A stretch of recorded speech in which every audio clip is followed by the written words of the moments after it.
Leenjisaa Zamaduu Abdii rakkoo hamaa keessa taa'ee kitaaba seenaa Oromoo ibsu kana barreessee ni jira.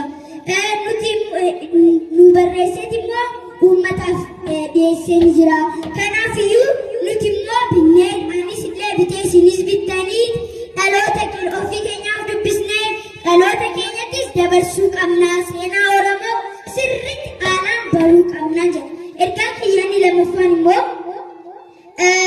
lammiin keenya buqqaanii biyya isaan irraa buqqaanii ni jiru. Isaan immoo bakka bultii dhabanii ni jiru. Waan nyaatan dhabanii ni jiru.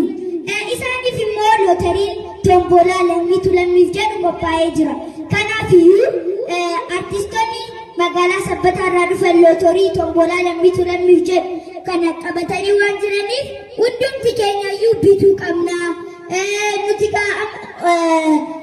yoo xiqqaate guyyaatti shaayii buna otoo dhugiin hin bullu qarshiinuma shaayii bunatti kaffallu sana dhufnee lootarii kana ittiin haa binnu lammii keenya gargaaruun jedha galatooma.